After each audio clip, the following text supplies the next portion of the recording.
relief from IBS-C mean for you? Talk to your doctor and say yes to Linzess.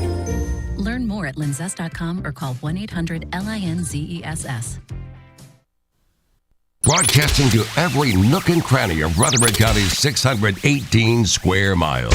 FM 100.5, 101.9, and AM 1450.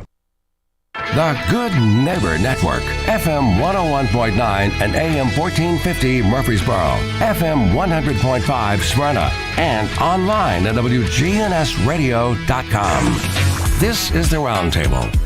A look at the news, views, politics, and people that are shaping Rutherford County. This is Bill Krause. Good morning on the Roundtable, and a gorgeous Thursday morning. In fact, I guess we're going to have typical Tennessee weather where it will be 81 degrees today and 39 degrees Sunday morning. So don't put away those coats or sweaters yet. We're very, very pleased today to have with us as our guest a young lady who, just the name of the organization she's with, just makes us all smile in the day. We have Megan McInnes, who heads up the Doing Good organization. Now, isn't that a neat way to start the day? Doing good, doing great, doing wonderful. If we all started our mornings by saying we're doing good and we're going to do greater, this world would be a lot better. Good morning, Megan. Good morning, Bill. I'm glad to be here. Thanks. And we always like to start our visits to find out about the person, where they were born, where they were raised, how their journey to life brought them to WGNS this gorgeous morning. You were born where? I was born in West Tennessee. In Jackson. Yes. And so I'm a native Tennessean, but I did live a little bit out of state for a few years, for sure. And you went to school? At UT Knoxville. And majored in? Language and world business with a couple of minors. So a lot of Spanish, a lot of marketing, and then business administration and cinema studies. So you like the film? I sure do, yes. Are you on the creative side or the production side? I am more on the business side of it. So okay. I especially enjoy working with the artists to make it happen. So I let them do their thing with the camera, with the lighting, with the music, and let them really get creative and tell the stories the right way. And my goal is to make it happen. And somewhere along the way after UT, you found yourself to Disney. Yes. Walt Disney World College program is prevalent now across the country and the world for that matter. And I was recruited back in 92, and Did Mickey Mouse recruit you? Not quite. No. Did Donald Duck No, but I certainly did get to meet Mickey and Donald and the crew. Did Donald always have a wise quack? Not like you. Sorry about that. I always have to get that in. Okay. Oh, yeah. So it was great. I enjoyed the college program. I started out as custodial hostess down at Epcot, and ended up keeping my employment status with them through that college. Would be, I hate to interrupt, that would be an interesting story in itself. What do people throw away at Epcot? Oh. What's in the trash cans? A little bit of everything. That's for sure. Absolutely. Yes. And what were some of the other activities at Disney you pursued? Well, I was not going to return after that summer because a step up would have been to clean the restrooms. Wow. And I thought, I enjoyed it. It's a great company. I'd like to return one day, but not right now. Then they ended up having a lot happening the following summer, and they called several of us, including me, to come in and work guest relations, which was the department, if you've ever gone to Disney, had a problem, had a question, yes, or needed an escort, or if you see the people in plaid working with celebrities, that's that department. And you were at Disney nearly 7 years? Yes, I enjoyed it. I hopped around, did a little bit of a lot, and enjoyed myself. And from there you moved up to Atlanta. Right, yes. I worked at Disney Institute, and by that point I had been through several flattenings, and a friend of mine in finance for Disney Institute said, Megan, do you know that the Institute's going to be closing, at least for a while, in a few months? And at that point I just thought, what is one other thing I love? And that's volunteering. Mm-hmm. And at that point is when I just thought, I realize I can't get paid to volunteer, but I can get paid to work for nonprofits.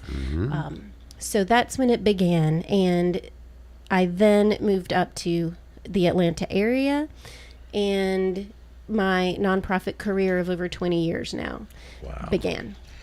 And what is doing good besides just a wonderful term? How did that dream come to mind? Talk about its beginning, its purposes, its mission, its expectations. Well, there are a lot of, I really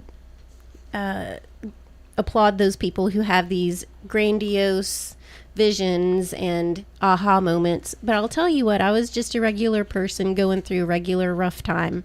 We all have been there. And I had been looking for some positive news, good information, just anything just to help. And at the time, in the moment, my television was on, and I remember walking right by it thinking, I know people from my background at Disney. I know people who could do something so much better than that. And, since I worked at Disney Institute in charge of the film program and did its marketing, I really did get to meet a lot of talented people. And there are so many good people out there who are talented, who want to use their talent for good. And when I walked by the TV that one day, that was the seed that was planted in my head and heart. And carry us through what evolved after that seed was planted. How much fertilizer did you have to put on the garden? How much cultivating did you have to do? How did you get to where you are today? Walk us through. Well, I believe we're still cultivating. Okay. But yes, so that was well over 10 years ago. And at the time, I was moving to the Nashville area. And I thought, I am from Tennessee, but I don't know that I know anybody in Nashville yet. But I knew I wanted to move closer to my family. So that's who and what brought me to the area. And so I started talking to anybody who would talk to me. Flat out, there was nothing crazy about it or flashy. But I stopped counting after 300 people. Wow. And I just asked him about the nonprofit world here and what worked and what didn't, and what would they suggest, and what did they like and what did they not like. And I spoke to people who were volunteers, who were board members, who were employees of nonprofits, who were clients of nonprofits. And I really wanted to get a good overall view and understanding of the community before coming in and doing whatever I could. So I did start working in different jobs, a lot of them part-time, in order to continue cultivating doing good. And I'm assuming you worked with Center for Nonprofit Management. Absolutely, they're wonderful. That was the late Louis Levine. Yes. I remember working with him years ago as the executive director, president of the organization. But still, you're now honoring, saluting, and recognizing people for being volunteers. Absolutely. Well, can you think of anybody better in your life? Absolutely. And Right. and very few people say thank you. Right. How do you identify these people? How do you know? Most people do not recognize one of the many, many great traits and great values and great traditions of this country is volunteerism. Probably Americans volunteer more per capita than any other country currently or in the past. And not only through tragedy, we see a tornado, we see a hurricane, we see an earthquake, and there are hundreds, if not thousands of people coming from throughout the country to see what they can do to be of assist, and will do whatever it takes. But literally, what are you looking for when you're identifying? Is it just hours they put in? Is it success rates they achieve? What identifies a true, good, honored volunteer? There are as many definitions or answers to that question as there are people. I believe everybody has something to contribute. Even if you're a person who is unable to get out of the home. You can still do so much for a nonprofit and volunteer. And the thing is that first off, we're able to accept self-nominations or nominations of friends and family through our website. That's www.doinggood.tv. So that's doing good with 2 G's. TV as in television. One more time. One more time. It's www.doinggood.tv. Okay. And so scroll down just a little bit on the left in the first hyperlink. You can recognize, submit someone to be highlighted by Doing Good. Or, frankly, what we do often is we reach out to the nonprofits because we serve them directly. Every single thing we do, even though we're celebrating this person, we're giving these nonprofits and government agencies free visibility, free awareness, and free name recognition. So that goes a long way as far as for any of them to build their brand, to build their name recognition throughout their community. One of the interesting points in having managed nonprofits for in excess of 20 years and realizing the nonprofit really could not exist without a strong volunteer corps. But one of the areas that you very seldom read or hear about is what's the relationship between a volunteer and a staff member? And is it always a positive relationship? Can a staff member feel in jeopardy that this volunteer has had many, many more years experience, a much larger success rate and achievement record, and is a staff member going to feel threatened by this volunteer who may now be retired, 40 years as a senior executive of a major corporation, and now this person is going to be asked to stuff envelopes and make phone calls. Right. Well, that's where I think every single potential volunteer should have a conversation and be sure, at least one conversation with the nonprofit before stepping in, just to make sure that it's a good fit. And that's the role of the volunteer coordinator, volunteer manager. And to be honest, a lot of nonprofits build these roles into other, I'll say, job descriptions. So just because they don't have the title doesn't mean they don't do the work. But yeah, just be sure that it's a good fit before stepping in. And, you could certainly volunteer for 2 or 4 hours one time to see if you like the environment, see if you like the people and believe in what they do before committing to something. But once you do commit, whether it's to a board position or I'll say an event that is year-round and you're in the planning part of it, be sure that you do fulfill your commitment. That really means a lot. The nonprofit comes to depend on you, and your role is so much more important than just getting the job done. One of the interesting areas in nonprofit, it's actually more so in nonprofit than in for-profit or government, what have you, is that people want to see tangible results within a short period of time. And if you're volunteering, for example, you want to see within a short period of time a tangible result of your effort. If you, for example, are assisting seniors at a assisted living care home, for example, you may be reading to seniors. Do you see results, or do you see immediacy, like a smile on the face of a person you're working with?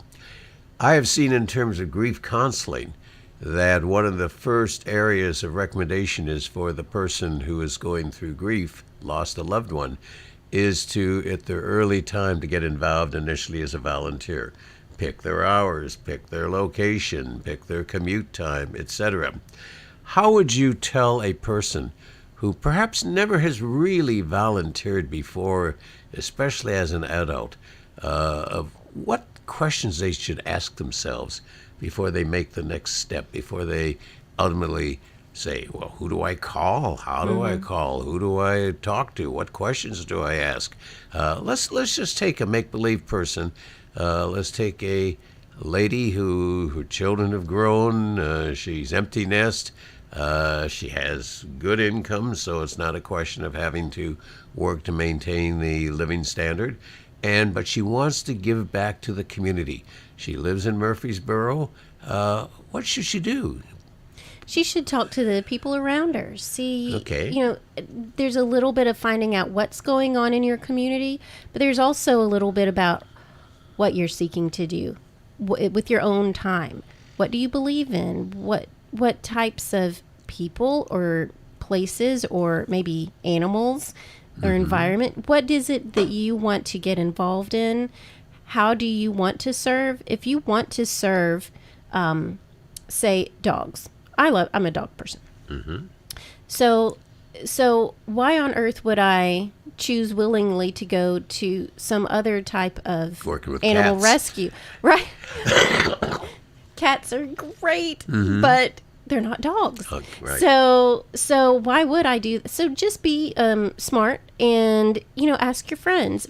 I'll say that lady you're talking about in Murfreesboro, maybe she is not online yet. Maybe she's not comfortable looking around online. So she should talk to her friends, talk to the people in her worship community, wherever she worships, about, who do you know who works with dogs or maybe pets or rescues animals or that sort of thing. And then that way she can go in and she can love on those animals and she can walk them, take care of them, work with them. But then again, if she just wants to be around them, she has other talents. I'm sure she could help with the office side of things. She could plan other volunteers' schedules. She could work with their books if she's into that, or maybe communications. There are all kinds of skills and talents that go into volunteering and running a nonprofit that, frankly, people don't give themselves enough credit for. And one has to identify, is this going to be a job that's not paid, or is this going to be an endeavor that is rewarded through smiles and achievement? I have seen both. I really have, especially for retirees who are seeking, I'll say, to fill their time with that structured schedule that they had throughout their entire career before retirement. And so some of them do take on one or two nonprofits to serve on a regular basis every day, Monday through Friday, if that's the schedule. But that is certainly not necessary. Anytime you help, it's good. We're having a wonderful morning visit with Megan McInnes, who heads up the Doing Good organization. Again, I just love to say those two words. And learning, hearing, knowing, being aware of volunteerism, how each and every one of our people in Rutherford County really consider this if you're not in it right now. We'll be right back.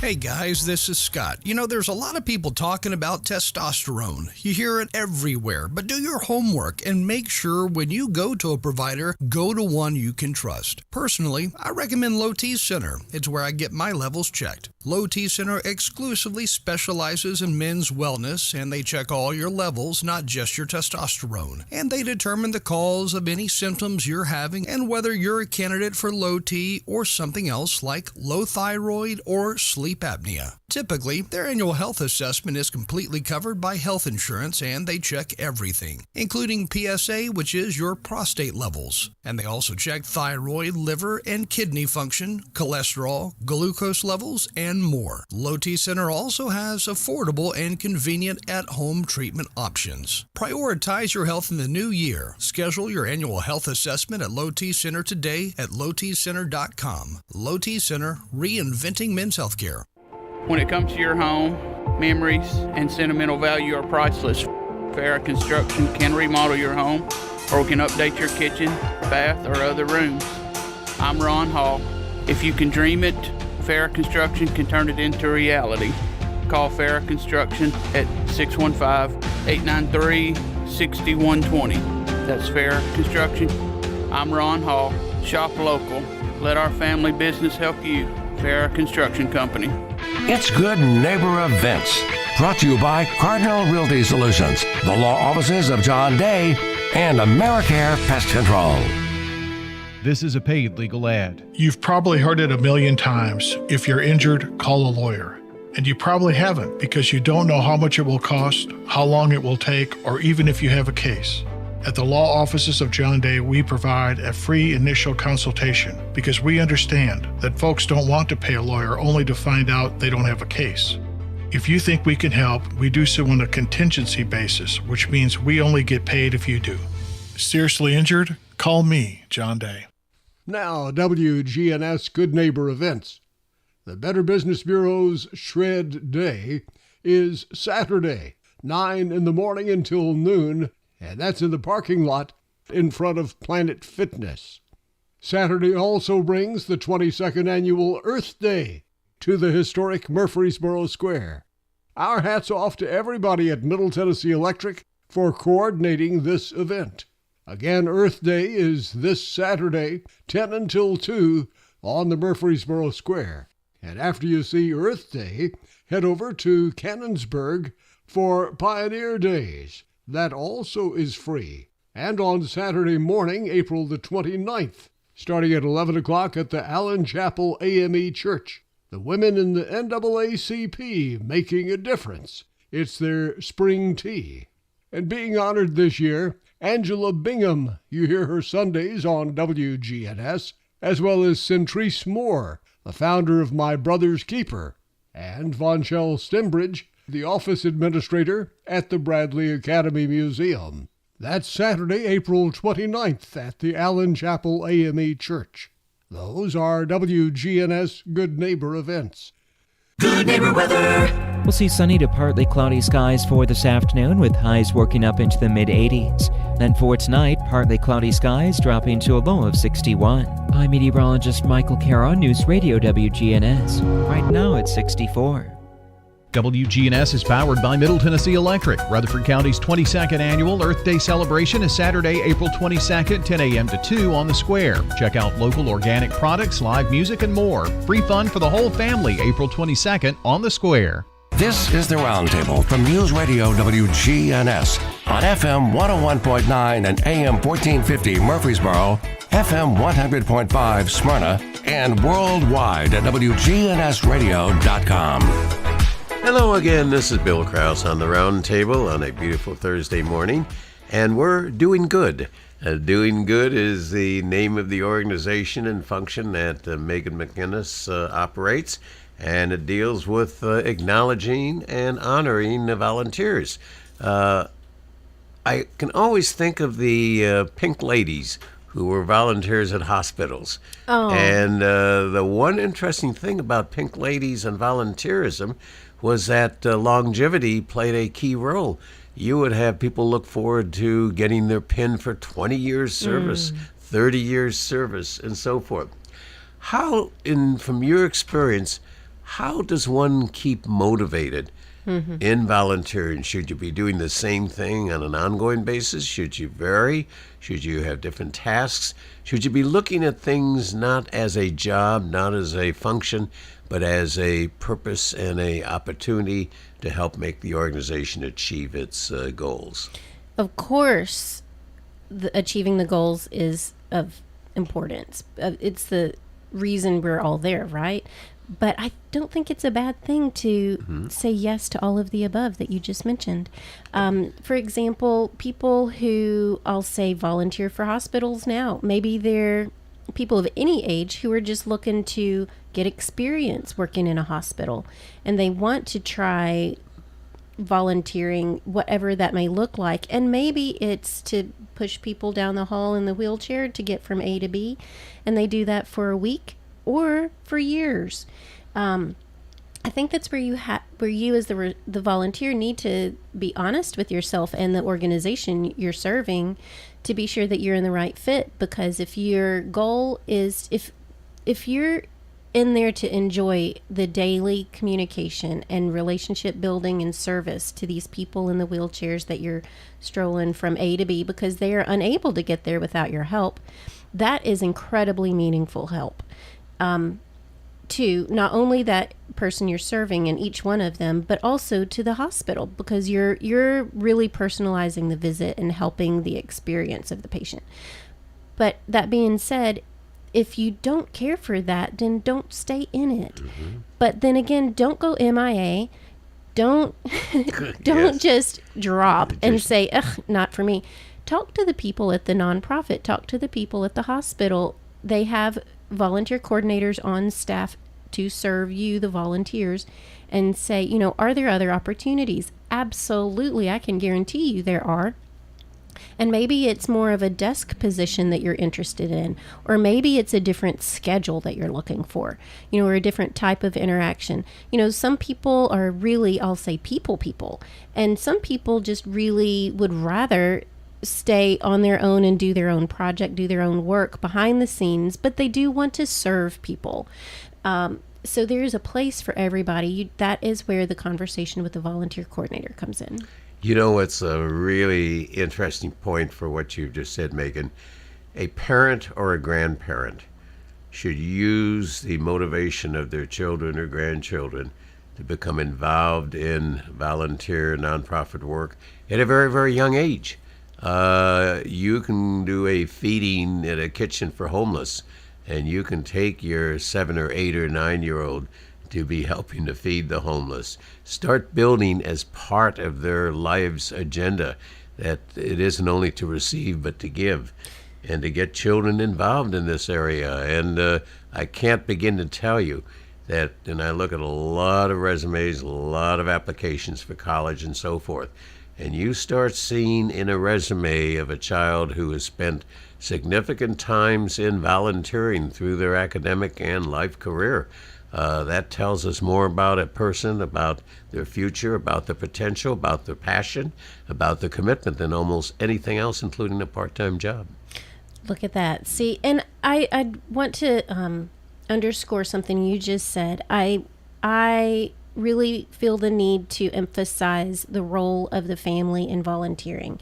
That is the role of the parents and grandparents. Introducing volunteering to that child is incredibly important to encourage, motivate, inspire that child to volunteer later in life, whether it's on an ongoing basis or not.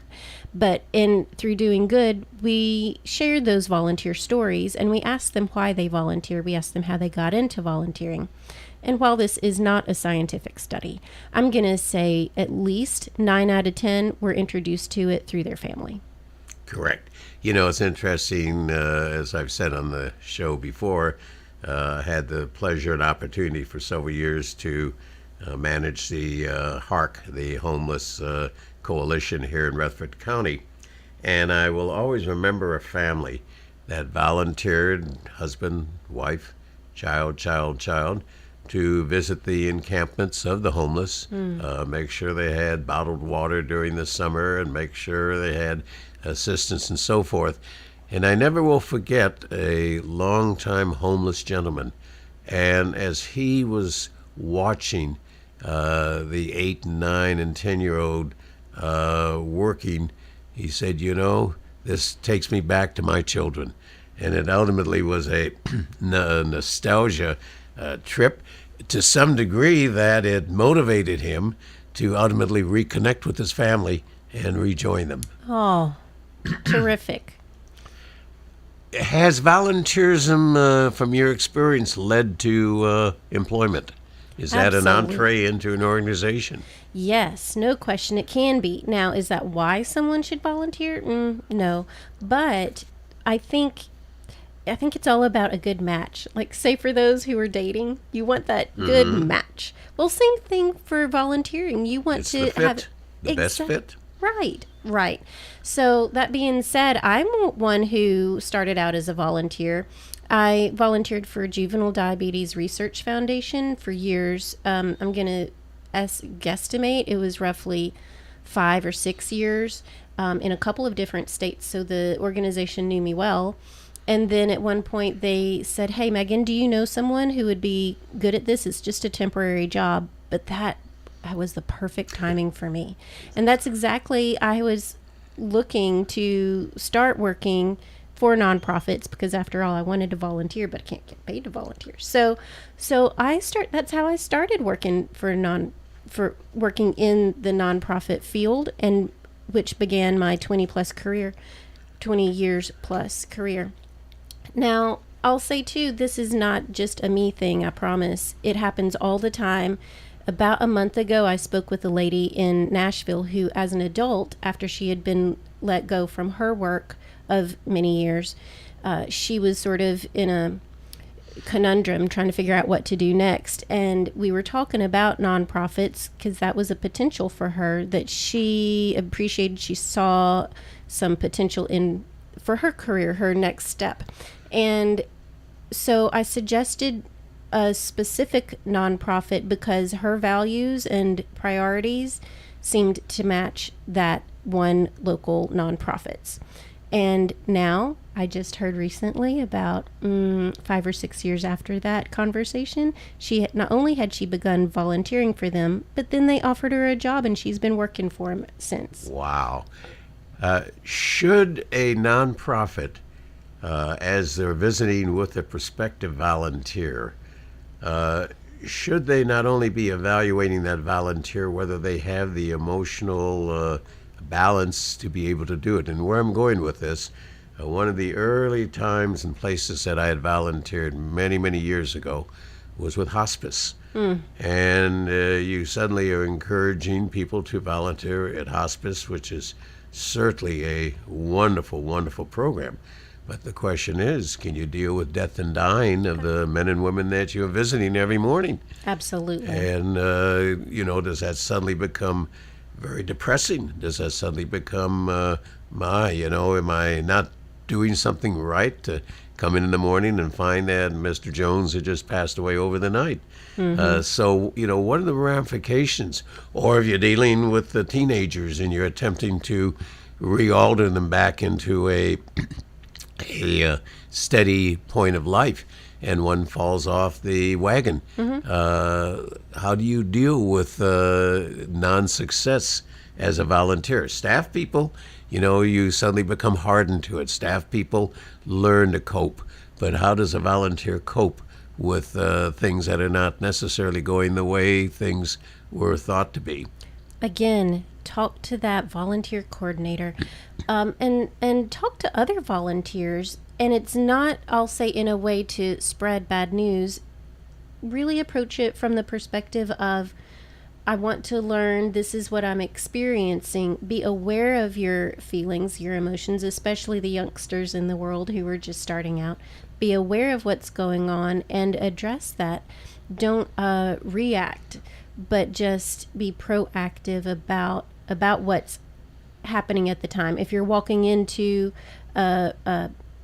well, I'll say this. When I was younger, I volunteered for a child abuse agency. I was not even out of high school at the time. Wow. So what was I doing?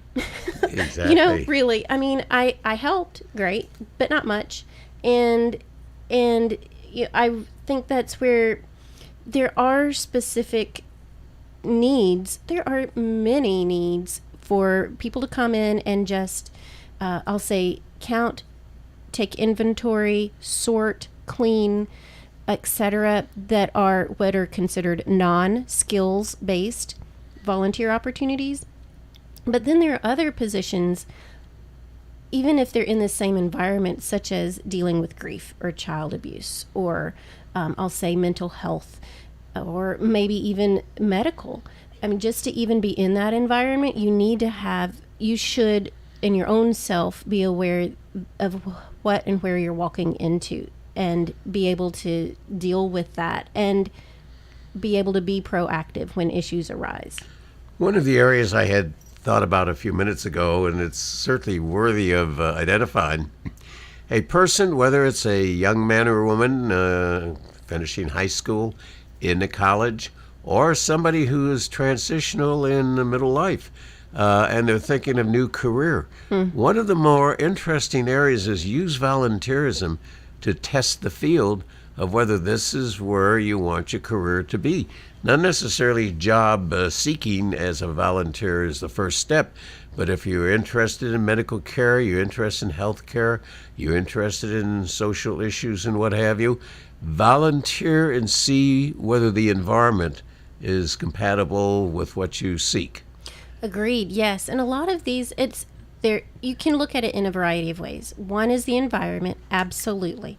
And then another is just with, I'll say, you as a volunteer to be able to practice or build your experience with a certain skill. So, for example, Doing Good, we have a podcast editor. And that this is not a real, I would say, learning opportunity. It's really an opportunity for him to show what he can do. And so he's building his portfolio right for his own self and his future by and through volunteering for Doing Good. And those roles as volunteers, just know those are skills-based roles. So whether it's a position to either assist or to be a counselor or be in an environment that maybe requires additional education or preparation, then just keep it in mind. These are real positions that, frankly, you're dependent upon. And we all have a place. It's just a matter of finding what's right for you. After the break, I want you to be thinking about this, so put your mental recollection to work, and I want you to be thinking of specific volunteers that have come across your life, either through Doing Good or even before, of certain stories about them, what made them so special. It wasn't just how many envelopes they stuffed. What made them so special? What was that human element of them? So I want you to be thinking of people from your past who are volunteers, including perhaps the most recent awardees you've had on Doing Good. This is Bill Krause on the Roundtable with Megan McInnes, Doing Good, having a wonderful conversation about something so important to our society, so important to our life, is volunteerism. Chip Walters here with Exit Realty Bob Lamb & Associates. I was named a top 10 agent in the #1 Exit Realty office in America in 2021. The top question I get around town, how's the market? Good question. And the answer's changed a few times this year alone. I'd like to know what you've heard and share some solid data we have. Give me a call and let's have a cup of coffee and take a look at what's happening in your neighborhood. All my contact info is right on my website, choosechip.net. I'm Chip Walters with Exit Realty Bob Lamb & Associates. French's, the name to trust. French's, depend on us. French's, a great selection too. We take pride in pleasing you. Get brand names at a lower price. The French family really treats you nice. It makes good sense to shop at French's. French's Shoes and Boots. That's French's Shoes and Boots, 1837 South Church Street in Murfreesboro. Do you suffer from peripheral neuropathy in your hands or feet, burning pain, balance problems, and a decreased quality of life? Magnolia Medical Center can help. This is Dr. David Morris with Magnolia Medical Center, across the street from the hospital and the Ascend Federal Credit Building. Online at magnoliamedicalcenters.com. Here at Bud's Tire, we make buying Michelin tires simpler. I'm Allison Mitchell with Bud's Tire Pros. We offer a straightforward approach to service, including nationwide warranties with every purchase. Stop in today to see our full lineup of Michelin and BF Goodrich tires. For whatever you drive, Michelin and BF Goodrich have a tire to fit any need. Bud's Tire Pros, hassle-free, guaranteed. We're located on East Main Street, exactly 3 miles from the town square, 1 mile past Rutherford Boulevard. Visit us online at budstireprostn.com. Hi, this is Bob Cornell, pastor of Covenant Church right here in Murfreesboro, Tennessee. The answer that you've been looking for is found in Jesus and what he accomplished at the cross. You see, Jesus changes lives from the inside out. We would love for you to join us at Covenant Church, located at 1124 Brinkley Ave right here in Murfreesboro. We have services Sunday morning at 10:30 a.m. and Tuesdays at 7 p.m. You can learn more about us at our Cornell Ministries YouTube channel. We want you to grow in Christ at Covenant Church. This is the Roundtable from News Radio WGNS on FM 101.9 and AM 1450 Murfreesboro, FM 100.5 Smyrna, and worldwide at WGNSradio.com. Hello again, Bill Krause on the Roundtable, third and final segment on this beautiful, beautiful Thursday morning, and hopefully Doing Good, which is the program that Megan McInnes, who's our guest this morning, has been sharing with us. And we've spent a lot of time, excuse me, one of those Tennessee colds right now, we've been spending a lot of time just talking about the concept of volunteerism, why it can be so rewarding, why it can be a gateway into professionalism, why it can be a way to meet and make new friends in your social circle. But talk about men and women that that have crossed your path as volunteers. There have been so many. There really, there's no way to talk about every single person. But I will say that doing good celebrates these people, and that's how others can enjoy and share the stories and talk about the good things over coffee break, and talk about the good news, the good stories, the positive information, the people who are out there making a difference. Talk about these things with your family members. Like for doing good right now, we're celebrating a couple of people who, frankly, the way they give is somehow tied to learning disabilities. And, one, for example, is Anna Kate Roberson, who is a high school student. And she has autism, and yet she doesn't let that stop her. She is finding her own way, and she's been volunteering with horses at a nonprofit, and where she is able to not only get in there and clean and take care of the horses, but she spends time with them. And I'll say her heart is exactly what the nonprofit needs to better serve those horses. So she doesn't let autism get in the way.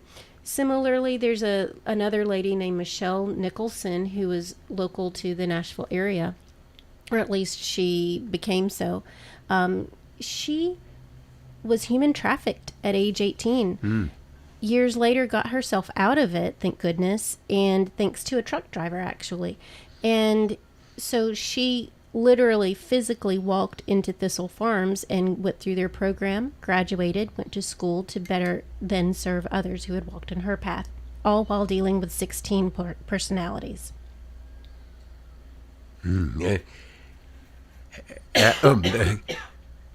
Why we have all the allergies of Tennessee, please excuse all of us who go right through it, and we can go from there and we'll get you some water. Pardon me. But no problem. So she went through Thistle Farms. Yes, she graduated from their 2-year program. That in and of itself is a huge accomplishment. But then again, she also went back to school. She got her degrees in social work, and she was able to then serve other women who had walked through that path, or actually probably men and women, who had also been human trafficked. It would appear that people,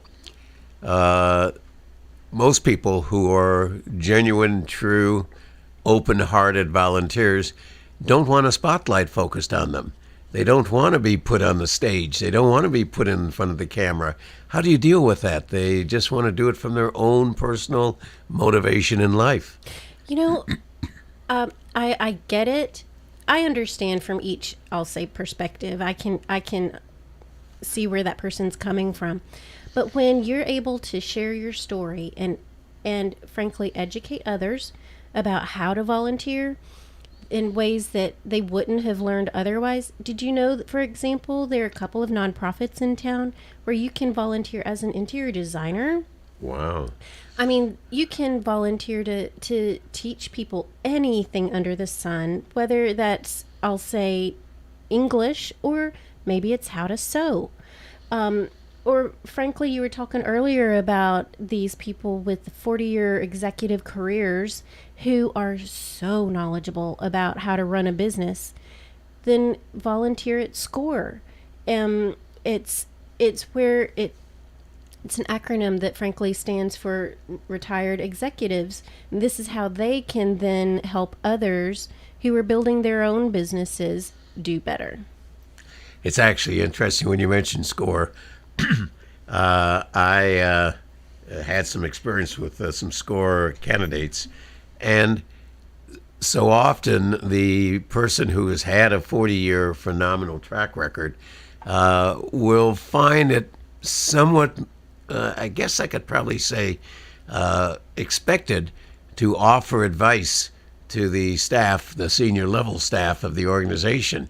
And does the senior level staff who are being paid, responsible to boards of directors, responsible to committees and so forth, do they want this volunteer coming in every morning and saying, now, if I was sitting in your chair, this is the way we would do things?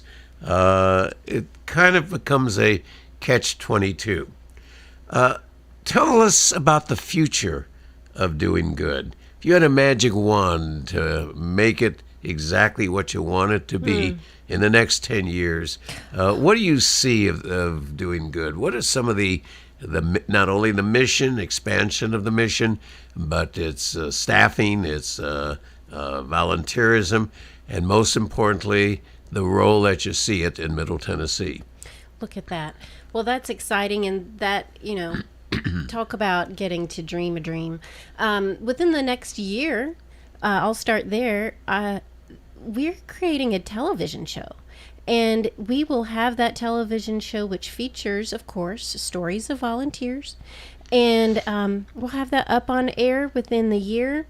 That is my dream. That is what we're working toward now, diligently and with community partners. So look around, and in a couple of months, hopefully you'll be hearing more about it.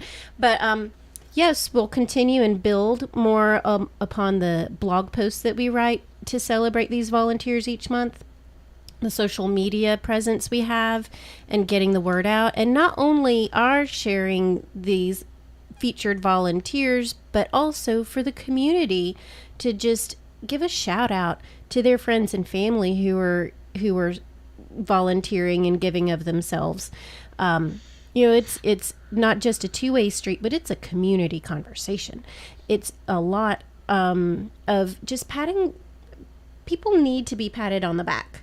And we have so much negative going on in the world all day, every day. It seems that's what people emphasize. But this is also why people turn around and say, I only wish we had a positive story to share. Well, this is where you can find them. So within the next year, for doing good, to definitely grow its blog presence, social media presence, and air its television show, but also to gain more partners in media to help spread the word, because I understand the importance of working one-to-one with anybody, anywhere, but wouldn't it be great to also work exponentially? So just like you're doing with this right now, for us, we're able to reach so many more people than we ever could have dreamed, despite any amount of work we could have put in over the past month. You're doing this within an hour. I like to call it the pebble in the pond. Drop the pebble in the pond, watch the ripples flow from person to person to person. Right. And if I may say, so we are thrilled to have just hired our very first staff person, because Doing Good has been 100% volunteer all along. And as of this month, Heather Hickson is starting to work with Doing Good just on a few hours a week, but it's because that's all we can afford right now. And realistically, she's a busy lady and has other things going on. And so that is why it takes a team. It takes a lot of people doing a lot of pieces to put the puzzle together.